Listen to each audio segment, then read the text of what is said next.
এক এক করে ঘটনা বেরিয়ে আসছে। যত নিম্নমানের দুর্নীতি, সেগুলো তো এখন শেখ হাসিনা এবং তার পরিবারের সদস্যদের না। আজকেই সেই রায়ের একটি হচ্ছে প্লট দুর্নীতির মামলা। গণহত্যা মামলায় শেখ হাসিনাকে মৃত্যুদণ্ড দেওয়া হয়েছে। ওটা বুঝলাম যে এটা একটা যুদ্ধ ছিল, সেই যুদ্ধে শেখ হাসিনা পরাজিত হয়েছে। যে পরাজিত হয় তার বিচার হয়, কারণ সে ক্ষমতায় থাকতে বা যুদ্ধে জিততে সে প্রচুর রক্তপাত ঘটিয়েছে। সুতরাং যারা বিজয়ী তারা বিচার করবে, সেটার এক প্রকৃতির। কিন্তু আপনি যদি এখন ওই লকারে সোনা দানা থাকে 832 ভরি, তারপরে ওই যে পূর্বাঞ্চলের প্লটও আপনাকে নিতে হয়, কেমন দেখায় দেখেন। তার এখন হাড়ে হাড়ে টের পাচ্ছে।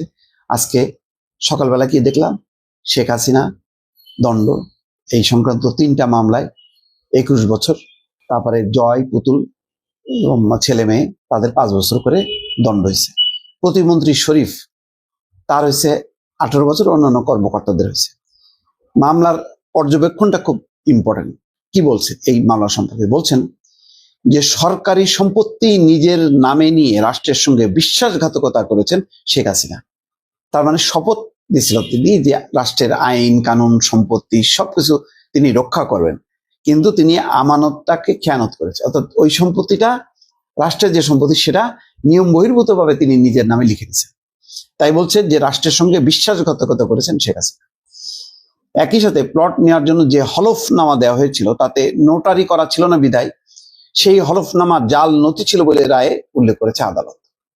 একই সাথে প্লট বরাদ্দ দেওয়ার ক্ষেত্রে রাজুকের বিধিমালা বা কোনো নিয়ম অনুসরণ করা হয়নি বলেও রায়ের পর্যবেক্ষণে বলেছে আদালত। অর্থাৎ এই দেওয়ার ক্ষেত্রে রাজুকের যে বিধিমালা, নিয়ম যেভাবে প্রসেস করতে হয় সেটা কিছু করা হয়নি। এখন এইটা বলেন যে এটা কোনো কথা হলো?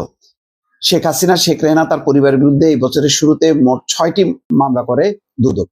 এই 6টার মধ্যে 3টা আজকে হয়ে গেল, আর 3টা বাকি আছে। ওই যে শেখ রেহানা, ববি আর হচ্ছে টিউলিপের জন্য। এইটা খুব ইন্টারেস্টিং, কারণ এখানে টিউলিপ হলো ব্রিটিশ এমপি, তারও মানে দণ্ড হওয়ার একটা পরিস্থিতি তৈরি হয়েছে। প্লট দুর্নীতির 6 মামলাতেই সাবেক প্রধানমন্ত্রী শেখ হাসিনাকে আসামি করা হয়েছে। প্রতিটি মামলারই বিবরণ একই রকম। তো দেখেন এখানে পূর্বাঞ্চল নতুন শহর প্রকল্পে 10 কাঠা করে 6টি প্লট বরাদ্দে অনিয়ম এবং দুর্নীতির অভিযোগ অনুসন্ধান করে দ্রুত। আমি বারবার বলছি যে এত নিচে নামা উচিত হয়নি, এই প্লট দরকার ছিল না। প্লট উনি তার সরকার বিতরণ করবে অন্যদেরকে, পাবলিককে, মানে তিনি কিভাবে নেন? এটা হয় কোনোদিন? আমাদের মতন গরিব দুঃখী মানুষদেরকে তো দিবে, যাদের এই ঢাকা শহরে আমাদের প্লট কেনার ক্ষমতা নেই। তো তিনি কি করলেন? তিনি নিজের নামেও নিয়ে নিলেন। শেখ হাসিনার কি এই ক্ষমতা নেই? আর তাছাড়াও তো ওনার বক্তব্য কি, যে তিনি আসছেন কোনো কিছু নিতে না, দিতে। তার জীবনটা তিনি উৎসর্গ করছেন। এগুলি তো খুবই নীতি কথা। এখন যদি ওই নীতি কথার সাথে যদি লকারে তার পাওয়া যায় 832 ভরি গহনা, হ্যাঁ সেখানে নৌকা আছে, এগুলো তো স্বর্ণ তো উপহার পেয়েছে।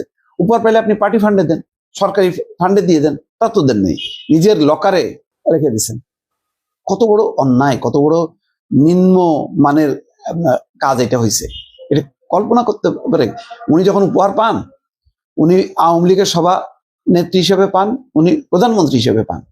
তার মানে উনি ব্যক্তি না, এখানে প্রতিষ্ঠান। তাহলে তুমি দলকে দাও অথবা সরকারকে দাও, কোনোটাই তিনি না দিয়ে ওনার ব্যক্তিগত পকেটে ঢুকাইছে।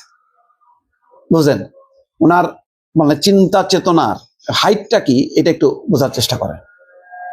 আমার এই কথা শুনে অনেক আওয়ামী লীগের নেতা কর্মীরা ক্ষুব্ধ হবেন, কিন্তু এগুলো ভাবেন ভাই, ভাবেন। এখনই ভাবনার সময়, এখন তো ক্ষমতা নেই। আস্তে আস্তে ভাবেন যে কি আপনারা করছেন আর কি করা উচিত ছিল আসলে।